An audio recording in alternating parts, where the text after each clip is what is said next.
Hey guys, Kris here. In this video, we're doing the Norwegian high-speed run in the Hyundai Ioniq 5 long-range all-wheel drive. So the Norwegian high-speed run is a race over a route that is 615 kilometers. We're starting here at Circle K in Sandvika, right outside Oslo. We're going down to the south tip of Norway to Kristiansand and then back again.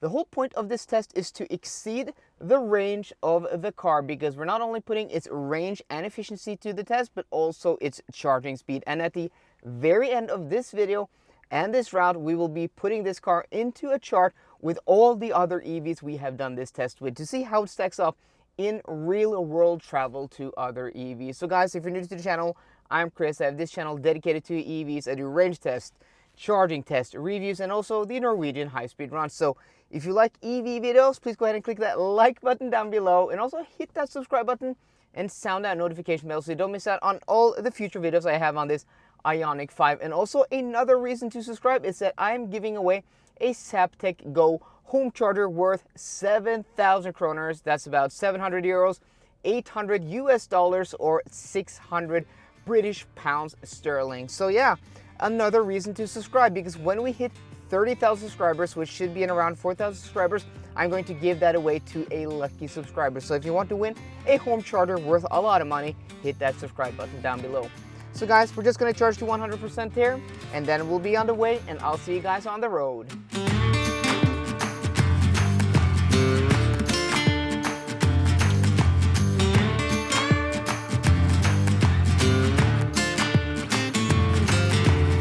We have now been on the road for almost an hour, and the day today started with rain and showers and wet roads, but once we got on the motorway, you know, right outside Oslo, we've had dry roads, so that's really nice for this test. I was afraid that, you know, we would have wet weather, but yeah, it's going to clear up today. Also, it's going to be hopefully a little bit more sunny during the day, and also temperature is okay. It's 13 degrees Celsius. Yesterday we had a really nice day. It was almost 20 degrees, but today it is a little bit colder. And also the wind today, it looks to be quite calm here, but once we hit the coast and start moving southwest, we should have a headwind of about 4 meters per second. So that will, of course, affect our consumption. And talking about consumption, 23.3 kilowatt hours per 100 kilometers, 23.4. We've covered now 94 kilometers in 55 minutes. So that's an average speed of around 100 kilometers an hour. And also the car's estimating 282 kilometers of range, and our distance to, well, our turnaround point in Kristiansand is 212 kilometers. That gives us enough range to at least go back to Ioniq in Lillesand, is maybe where we want to hit, because this car can, well, charge at 220 kilowatts, and we want to hit those Ioniq chargers that can deliver a maximum of 350. So I think that's the plan today, guys. So yeah, we're just going to soldier on, enjoy the weather, and enjoy the last days of late summer. Hopefully in the weekend it's going to be a little bit warm again, but yeah. Next week and the weeks to come, we're probably going to see much worse weather than this. But okay, enough about the weather, guys. I'll see you guys when we get to Kristiansand.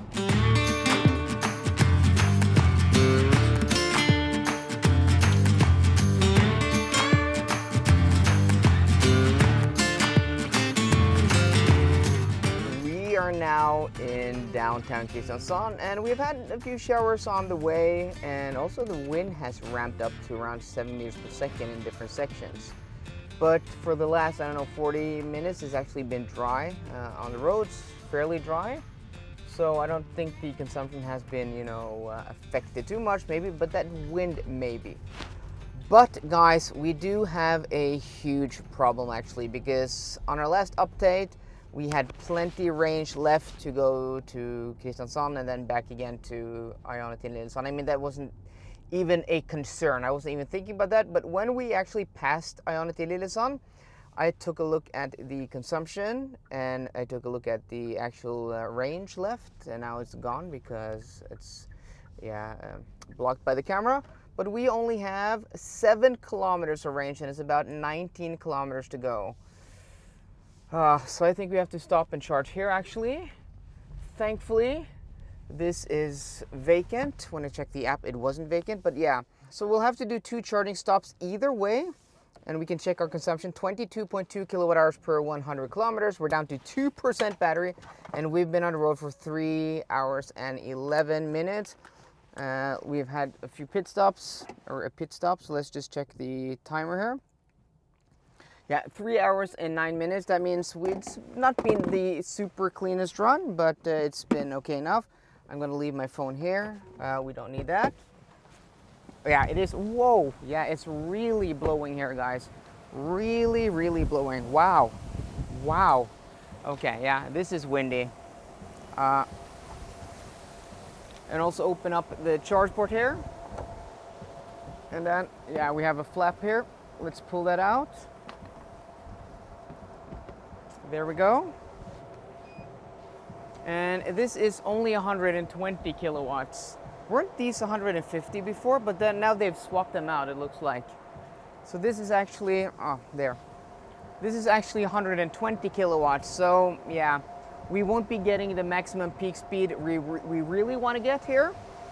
But we're gonna charge enough here. Yeah, we're gonna hop in the car. We're gonna hop in the car, guys. Woohoo! Wow. Yeah, that is windy. But we're gonna charge enough here to, yeah, I'm gonna swipple. I'm gonna swing around the camera so you guys can check out the charging speed.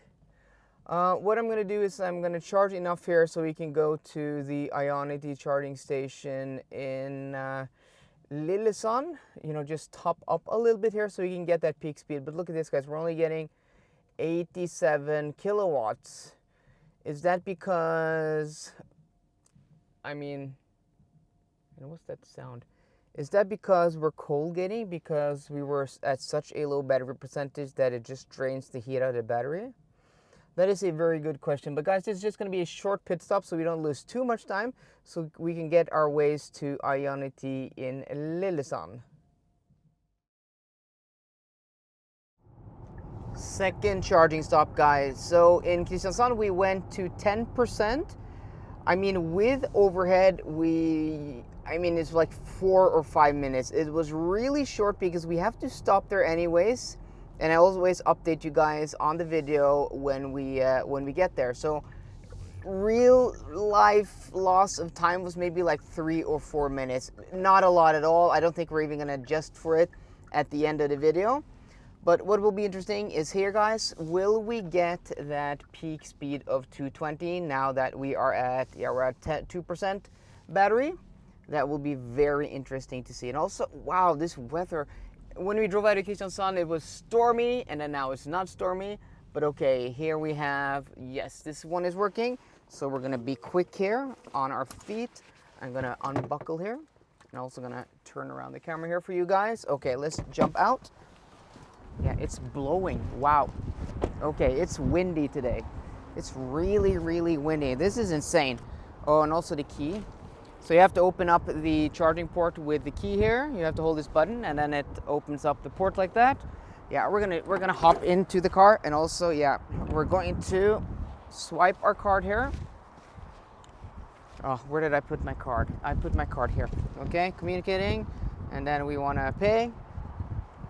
Okay, payment approved, and let's jump in so we can monitor everything from inside. Yeah, it's super windy. I do apologize, guys.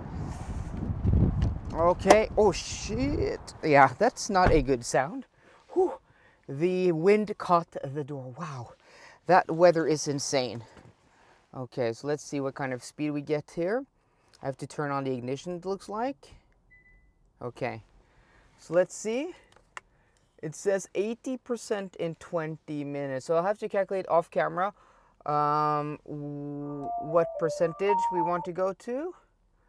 And if we're gonna charge to 80% now, if that gives us enough juice to go all the way back to Oslo, or if we're gonna have to, gonna do one more charging stop. Maybe we're gonna do one more charging stop, top up here, so we have enough juice to go to, that has to be Ioniq in Ringdalsskog outside of Larvik. But look at this, guys. Why are we not getting more speed? These are 350 kilowatt chargers, guys. These are 800 volt chargers also. 109, 110. Look at this, guys. 221 kilowatts at 40%. So I hopped into the station here to buy a hot dog and to buy a can of Pepsi Max. You guys know how I roll. So when I got back here, I was charging at like 218, and now we're peaking at 221, 222. That is pretty sweet, pretty awesome. So I'm going to have to calculate off camera if we're going to do one more charging stop or if we're going to charge enough here to get back to Sandvika. Since we're going to have a tailwind on the way up, we should have lower consumption than the 22.2 kilowatt hours per 100 kilometers we have had thus far.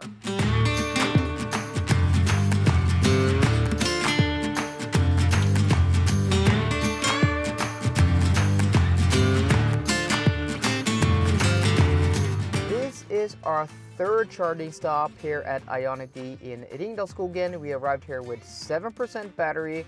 We charged to 60% at our last charging stop, and I think we're going to go to around 45% here because that will give us enough juice to get back to Circle K and Sandvika. We're only about 112 kilometers away from our goal. And you can see here, guys, we're now charging at 37% at 217 kilowatts, so we'll have to disconnect here very quickly. But like earlier when we connected here, we peaked at around 110, and then I went into the station to go to the toilet, and then back here again we were at 17%, and then we were peaking at 180 kilowatts. And then when we went past 30%, it just climbed to like almost 220. So it seems like it does the charging speeds in plateaus, but we'll have to see that in my 10 to 80% charging time and charging speed test a little bit later on in the week. So guys, we're now at 39%. We're gonna disconnect here in any minute, and I'll catch up with you guys when we get back to our starting point at Circle K in Sandvika.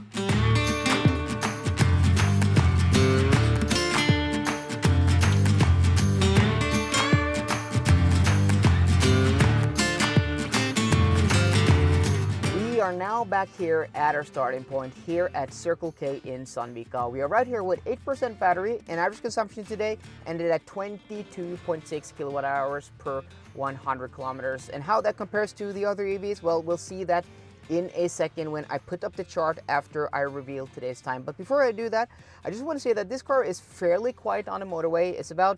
It's up there with the best. It's not the actual best. I think still the Mach-E is more quiet than this, and also the Skoda Enyaq and the Volkswagen ID.4, but it's not far behind. But where this car really excels is in the suspension comfort. The suspension is, better than in those cars. It's as soft as in the Mach-E, but it just has more sophistication to it, and this also being on 20-inch wheels, and those cars, the Mach-Es I've driven, have been on like 18s and 19s. This is more impressive. But okay, enough about that, guys. The Hyundai Ioniq 5 all-wheel drive long range completed the Norwegian high-speed run in, drum roll, 6 hours and 55 minutes. 6 hours and 55 minutes. And as you can see from the chart down below, it's about mid-table. It's about par for the course.